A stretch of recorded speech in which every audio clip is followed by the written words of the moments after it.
let's have this week's Here's How. And this week, here's how to shower your friends with love and affection. If you own a spare key for their house and you're on very good terms with them, wait until they're working late one night, go into the home and take the pets in the daytime to the vets and get them sterilised, get the dogs castrated, the cats spayed, and get the rabbits irradiated.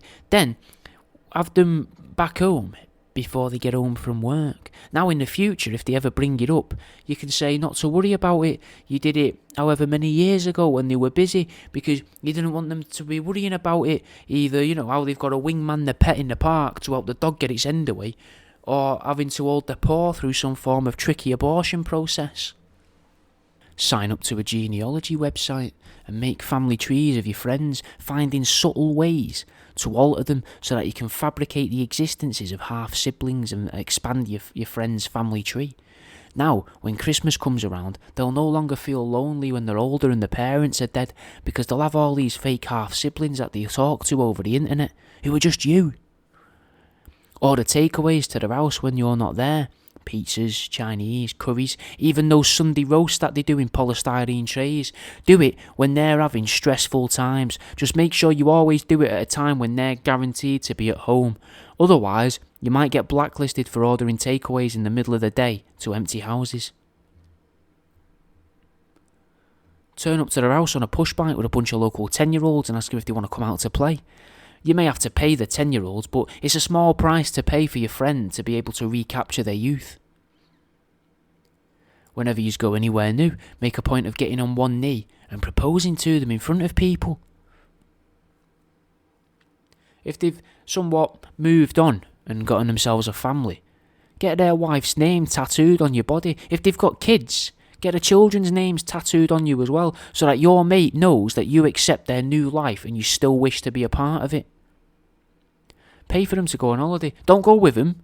Just send them off on their own. A return ticket to some destination halfway around the world. Food and board paid for. Little treat from you. Then say you just want them to have a good time, and you'll make sure that their boss, girlfriend or boyfriend or both, mum, dad, friends, whoever else needs to know about their life, knows that they're currently busy with the trip that you've booked them to wherever was cheap and far away.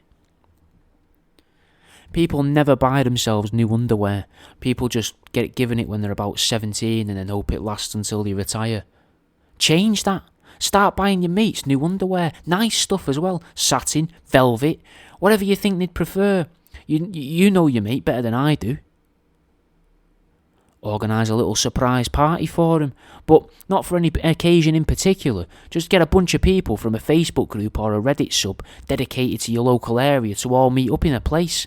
Lie to them and tell them it's a meet-up for whatever it is that'll be easiest to sell to them. Say if it's a Facebook group for Doctor Who, say it's, we're going to have a Doctor Who convention, so you get all these people dressed as fucking David Tennant and Matt Smith and fucking Peter Capaldi and that, Then just have them all wait in a dark room for your mate and have them shout surprise when they walk in.